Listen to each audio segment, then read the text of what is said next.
Olá, Por Felipe, tudo bem? tudo jóia? Primeiro, obrigada por aceitar o convite da entrevista. Hoje eu Uhum, realizei entrevistas com vários outros brasileiros que moram em outros países, Itália, Japão, Estados uhum. Unidos. E agora eu queria te fazer algumas perguntinhas. Tá bom. Me diz, faz uma apresentação geral do seu perfil, seu nome, idade, cidade que você está Uhum. morando e profissão. Bom, então, eu me chamo Felipe Medeiros Andriani, moro na cidade que chama São Sebastião, aqui na região do País Basco, no norte da Espanha, tá? E eu sou enfermeiro e sou estudante do quinto ano de medicina, da mesma universidade, o lugar onde eu trabalho. Muito bom. Como é que tá aí na cidade que você tá a questão da quarentena? Você tá adotando o isolamento? Como que estão as regras do governo local aí? Bom, eu vou explicar para você. Embora eu seja enfermeiro, justamente nesse semestre eu estou justificado pela universidade para não ir trabalhar, né? Só que devido ao estado de emergência, me tiraram a justificação e tive que subir alguns dias para trabalhar. Basicamente, eu subi para fazer mais trabalho administrativo. E como ao tema da quarentena, a Espanha é um pouco estranha, porque ela é dividida por várias, chamam comunidades autônomas, né? Então, cada comunidade autônoma, como o próprio nome diz, têm a sua própria autonomia, às vezes sem a ordem do Estado Central, né? Então, o que acontece? Os bascos são bastante competentes, né? Nesse aspecto. Então, quando a quarentena, por exemplo, aqui começou, acho que foram 5 dias antes da quarentena oficial do Estado espanhol. Então, os bascos declararam, me lembro que eu estava na faculdade, e numa segunda-feira já começaram a falar que ia ter quarentena. Na quarta-feira foi uma quarentena já para as crianças do colégio e do segundo grau. E na quinta-feira já ativaram a quarentena no País Basco. E então as aulas da universidade já deixaram de ter classes teóricas e nós, os estudantes de medicina, nós já tivemos nós, os estudantes de medicina, uma semana antes dessa já quarentena total, já tínhamos suspendido, eu não me lembro em português as palavras, acho que é suspendido mesmo, já não tínhamos mais acesso às práticas no hospital, né? O País Basco tomou uma medida muito antes do governo central espanhol, né? No domingo, o governo espanhol, os bascos tomaram na quinta, para resumir, né? E a quarentena começou já na quinta tarde, na sexta-feira já tinha começado, e o governo espanhol decidiu publicar a quarentena num domingo, e oficialmente saiu numa segunda-feira. Então, é isso que aconteceu. Por isso, Madrid está no caos que está, porque lá as ações demoraram muito mais do que aqui, entendeu? Com o tema da quarentena, o espanhol é uma raça difícil de ficar em casa. Eles adoram. Aqui ninguém toma cafezinho na casa do outro. Todo mundo toma cafezinho na rua, entendeu? Então, para eles é muito difícil. O pessoal mais velho é muito difícil. Então, no começo o pessoal levou como uma gozação e você se vê na região, né? Aqui onde eu moro o pessoal é um pouco mais civilizado. E já o pessoal na sexta-feira, pelo menos os estudantes estavam em casa. Alguns trabalhadores continuaram trabalhando. Outros já ficaram também na quarentena. O pessoal está cumprindo. Eu te mandei uns vídeos para você ver. Tem muito poucas pessoas na rua. Parece que é um domingo de feriado, que normalmente não tem ninguém aqui. E o pessoal, na verdade, tem aceitado e tem ficado em casa, né? Foi um tema muito difícil e tem feito. Já em Madrid, Andaluzia, que são o sul da Espanha, o pessoal já não é tão obediente, entendeu?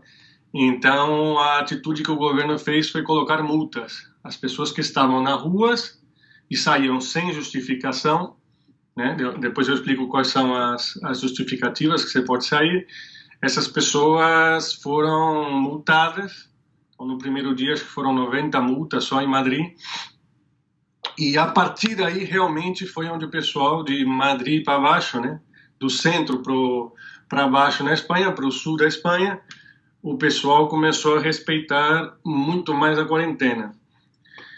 E o problema maior que nós tivemos aqui é mais ou menos o que teve, pelo que me escreveram os amigos no Brasil, é o pessoal que é mais velho, né? O pessoal mais velho é difícil deixar esse povo na quarentena, né? Ainda mais que eles sofreram a Guerra Civil Espanhola. Então, no começo, às vezes eu estava estudando e olhava pela janela, por exemplo, e via só, não via tanto que nem no Brasil, mas você via que o pessoal mais idoso andava na rua, que é o foco mais problemático no caso deles. E eles só deixaram de andar quando faz, acho que uns 10 dias atrás, saiu com o maior número de mortes, foi na época, né? Agora já tem valores maiores. Foi assim, como um dia que foi o dia que teve mais um número de mortes na Espanha e foram como 60% de idosos. Então eles se assustaram, entendeu? E eu tenho notado que realmente eles têm saído menos. No começo eles faziam aquela malandragem de sair 2, 3 vezes por dia. Ia de manhã pelo peixe, de tarde pela banana, entendeu? Até que deram problema. Aqui onde eu moro, em São Sebastião, é uma cidade pequena. Acho que tem 300 mil habitantes só. Então, o controle policial é muito pequeno, a cidade, o pessoal é bastante civilizado, a taxa de crime é muito baixa. Para você ter uma ideia, eu estaciono, as motos e os carros ficam estacionados na rua, ou seja, que a criminalidade é muito baixa. Então, as polícias, basicamente, o corpo de polícia aqui quase não colocou muitas multas. Já em Madrid, e o que eu falei, no sul da Espanha, as multas foram muito mais. Então, o pessoal começou a... Eu repeti isso já outra vez. Mas o pessoal começou a tomar mais sério, entendeu? Sim. E o pessoal mais velho isso. Para poder sair de casa, no começo como foi? No começo só se podia sair de casa se você ia para o supermercado, farmácias, cabeleireiros, falem cabeleireiros, sim, cabeleireiros e lojas de cigarro, né? Era basicamente essas quatro coisas. Os bascos, a quarentena dos bascos não estava incluído o cabeleireiro porque eles consideram um foco grande de infecção. Está em contato com o paciente, com a pessoa, está respirando e conversando, então pode aumentar o contato. Já os espanhóis aceitaram no começo isso. Então deu bastante briga e tal, entendeu? Entre o governo central e o governo basco. Passou uns dias e acho que essa semana foi declarado agora você só pode sair na rua para serviços básicos, e os básicos realmente ficaram só produtos alimentícios, que está incluído supermercado ou lojas que abram, farmácias e a loja de cigarro, porque o espanhol fuma muito, né? Entendeu?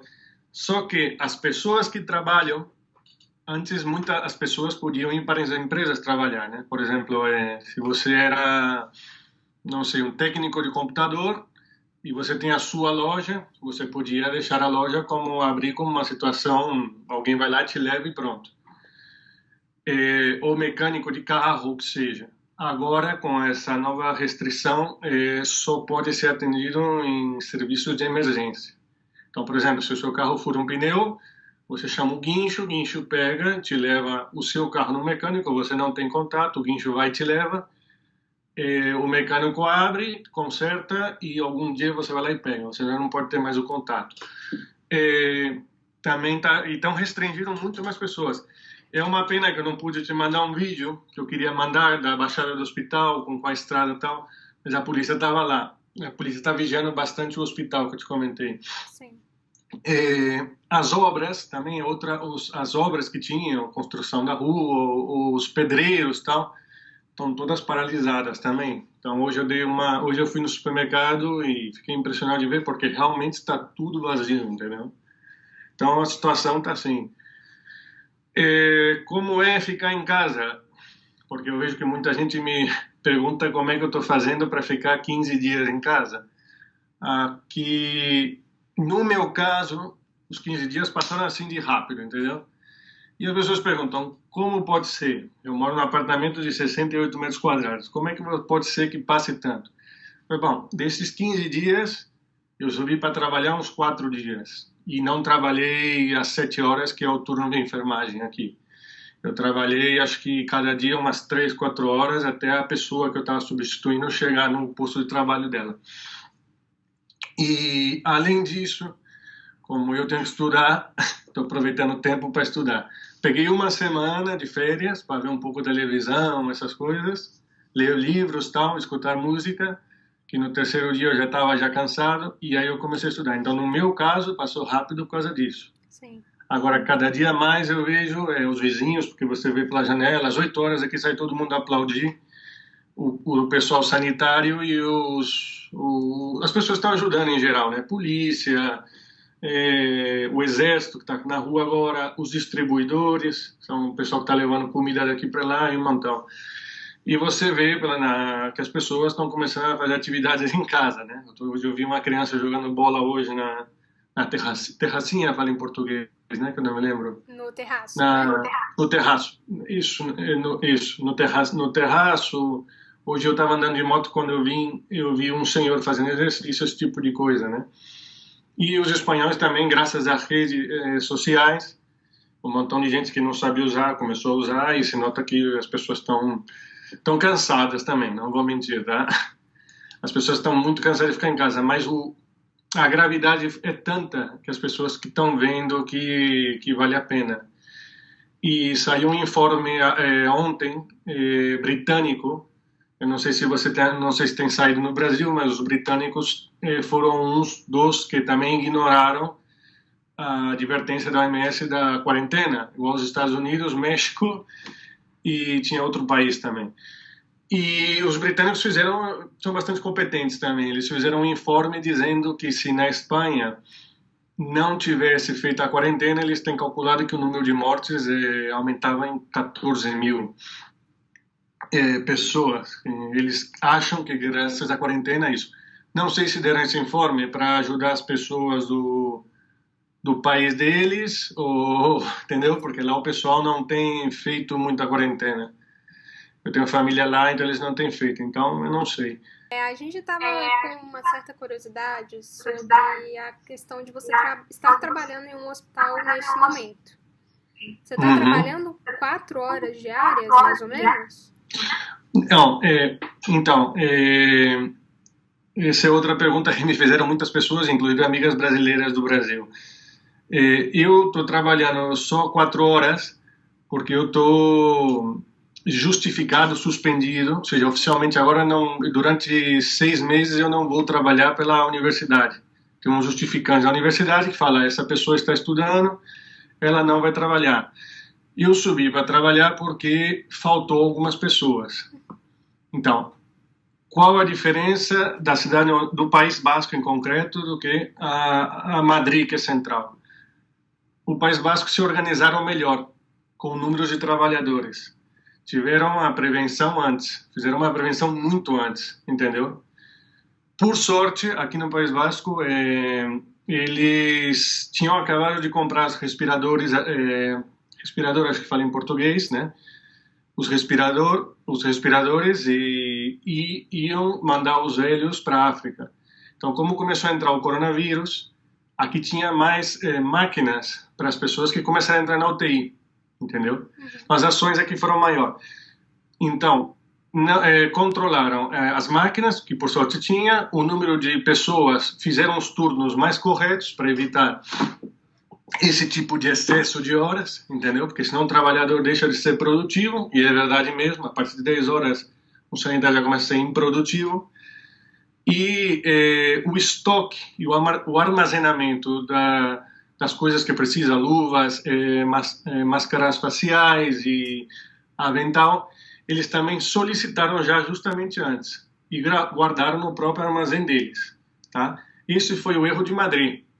Madrid, eles não fizeram a quarentena, Lá tem poucas UTIs e tem uns respiradores de 10 anos atrás, mesmo assim são bons, entendeu? Os baços gastam. Aqui o sistema é, não sei se te contaram, é 90% público na Espanha, assistência sanitária, tá?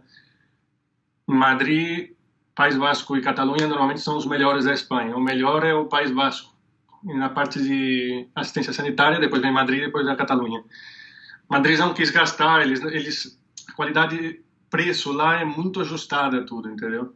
E eles não têm, faz uns anos atrás, eles quiseram meio que terceirizar o serviço de saúde lá. Ou seja, é do Estado, mas são empresas que atuam. As empresas não atuaram corretamente, porque elas precisam receber ordem do Estado. Então, eles não têm uma quantidade de respiradores menores lá, os que têm funcionam, embora tenham anos, entendeu? Não se prepararam com o tema da quarentena e eles não guardaram nada no estoque. Não tem estoque lá, porque como é terceirizado, vai ter um estoque muito pequeno, vai comprando e vai repondo, comprando e repondo, entendeu? Essa foi uma diferença. Agora, essa semana passada, os bascos tomaram a atitude de começar a avisar os estudantes do quarto ano de enfermagem e os estudantes que acabaram, já não são estudantes, né? São como eu falei em português, bacharel em medicina, se pode dizer. Quando ele é residente já, né? Não, ainda não são residentes. Eles fizeram a prova da residência, então eles fazem em fevereiro e até junho esperam a prova a residência começar. Eles estão nesse período assim de férias, entre aspas, né? Sem ser pagado nem nada. Por enquanto não são nada, são simplesmente terminar a faculdade de medicina, né? Seria como bacharel de medicina, alguma coisa assim, não sei como se diz em português. Facultativos também não são. São diplomados em medicina, né? Essas pessoas também foram chamadas. Então, os bascos já programando para essa ou a seguinte semana, se começar a faltar pessoas, já ir chamando essas pessoas. Ou seja, eles atuam bastante antes de acontecer as coisas. Já em Madrid, isso daí não acontece. Lá é salve-se o mundo, entendeu? Essa é a diferença básica. Então, a situação chegou a ser tão caótica lá em Madrid, os turnos de trabalho começaram a passar de 7 horas. O enfermeiro normalmente faz uns turnos de 7 horas de manhã, 7 de tarde e 10 de noite. Tá? São 3 turnos e mais ou menos são iguais. Os médicos fazem só... Na Espanha, os médicos só trabalham de manhã no sistema público. Também das 8 às 3 da tarde, são 7 horas também, e fazem plantão de 24 horas. Então, lá em Madrid não se organizaram. Em vez de buscar pessoas para trabalhar mais, esse tipo de coisa não fizeram, entendeu? Então, o que aconteceu? Eles começaram a subir os turnos, de 7 horas a 10, de 10 a 12. Então, chegou um momento que sobrecarregou, porque as pessoas têm uma limitação física, entendeu? Então, essa foi uma falta de previsão lá. E o caos foi tanto que o exército, no final, o governo central teve que mandar o exército, os que são sanitários do exército, e a equipe de desinfecção em Madrid atuar. Entendeu? Que é o que está acontecendo, não sei se saiu no Brasil, eles construíram um hospital provisional, né? Dentro de uma espécie de um IMB aí em São Paulo. Eu não sei se você é de Brasília ou de São Paulo, eu esqueci de perguntar. De? Brasília, mas sei de Brasília. que fizeram em São O Paulo. IMB, então, é um pavilhão de exposição, né? Eles pegaram isso, construíram lá um hospital provisional e ajudou, porque realmente aumentou o número de camas e o número da UCI, tá? Essa semana, já voltando aqui à minha cidade, né? Então, contei um pouquinho o que aconteceu essa semana. Os bascos fizeram isso que eu te falei. Vamos já avisar as pessoas, os estudantes que terminaram medicina, estão esperando para começar a residência, e vamos já avisar os estudantes de enfermeira do último ano, que basicamente sabem fazer tudo, entendeu? E outra medida que eles tomaram, eles alugaram um hotel, porque todos os hotéis da Espanha também vocês não estão sem trabalhadores, estão lá sem, entendeu? Sem nada. Alugaram um hotel que tem aqui na cidade, tem vários, né? Mas pegaram um que eles queriam 5 estrelas, por certo. E lá tem como 120 quartos no hotel. Então lá vai ser transferidos as pessoas que têm casos leves, entendeu? Por quê? Porque já realmente o caso do coronavírus, aqui no hospital onde eu trabalho, nós começamos a encher pessoas com coronavírus já diagnosticadas em um andar de um prédio, né? Separaram um prédio que está mais separado. Esse andar encheu, são 4 andares, encheu o andar de baixo, vai encher os outros 2 de baixo, e agora estão pegando o hotel para mandar os casos que, quando vai se recuperando, mandar para lá, entendeu? UTI. UTI aqui tem, não me lembro quantas camas tem, devia ter perguntado para minha namorada, mas a UTI tem, é a que mais tem no País Basco, e na cidade onde eu moro. A cidade é pequena, mas é a que mais tem UTI, por ironia. E já semana passada, antecipando, como sempre, eles desativaram as cirurgias programadas que não são necessárias, coisas simples, né? Joanetes, sei lá, coisas, extração. Só deixaram algumas salas de cirurgia para emergência. E as outras salas de cirurgia foi dividida em 2, então fizeram 2 UTIs lá dentro, porque a maquinária é a mesma da UTI, entendeu? Então fizeram 2 UTIs dentro. Então, com isso, conseguiram aumentar alguns números de UTI, porque já quando uma pessoa entra na UTI é porque a situação está muito mais grave do que um caso leve, entendeu? A questão da média de idade de pessoas que estão internadas no hospital que você trabalha. Sim, boa pergunta. No começo, as pessoas que começaram a internar lá, por ironia da vida, eram as que mais estavam andando pela rua, são os idosos, tá? A OMS, eu tenho lido que a OMS colocou uma linha, né, de pessoas com risco, e no Brasil, infelizmente, colocaram com 60 anos, mas aqui na Espanha foi com 70, né?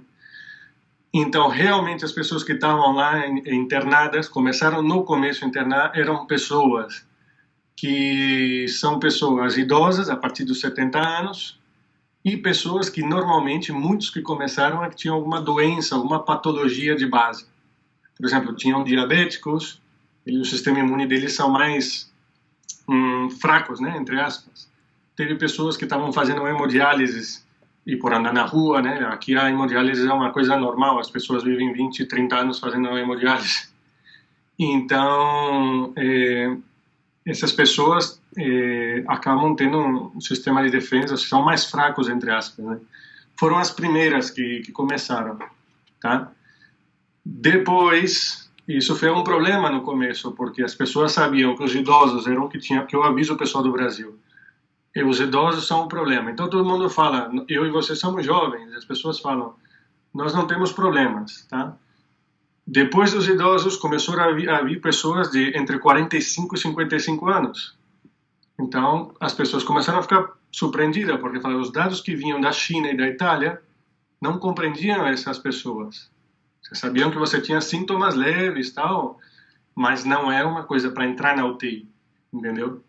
E já, infelizmente, até foi um pouco impactante, semana passada morreu uma companheira que era médica, perdão, aqui não existe médico no feminino. Uma pessoa que era médica e ela tinha 28 anos, uma pessoa que era saudável, não tinha nenhuma doença de base, entendeu?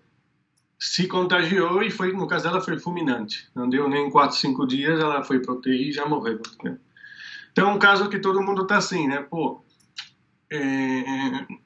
será que só pega o pessoal mais velho ou o pessoal mais novo? Nós estamos sendo afetados. Então, são cada dia mais casos e as pessoas estão tomando mais em sério a situação. No começo ainda era um pouco brincadeira, mas o pessoal estava em casa.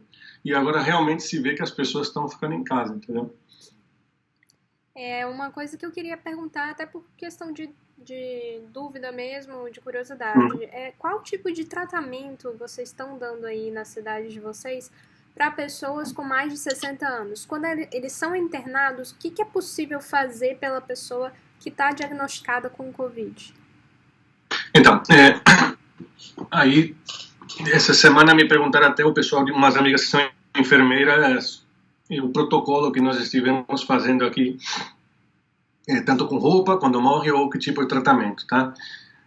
Tratamento, vamos começar pelo tratamento. Os tratamentos são sintomáticos, tá? São dos sintomas das pessoas. Você chega lá, está com dificuldade para respirar, pues, te dá uns tratamentos para melhorar esse sistema, que você respire melhor, assim, vulgarmente falando, entendeu? Tá com dor de cabeça, tratamentos para dor de cabeça. E eu tento explicar 1000 vezes para as pessoas, infelizmente não existe um tratamento específico para isso, tá? Estou investigando, meus amigos do Brasil escrevem para mim constantemente falando assim, não, porque nos Estados Unidos falaram para tratar, eu dei até risada, eu falei assim, para tratar com esse remédio, eu falei, gente, esse remédio é contra a malária. Pode ser que funcione? Pode ser que funcione no futuro, entendeu? Mas isso está feito para tratar a malária. E eu falei, isso daí é um pouquinho como... Eu tenho um amigo me lembrou uma expressão que era matar mosquito com canhão, entendeu? É um veneno que estão colocando lá.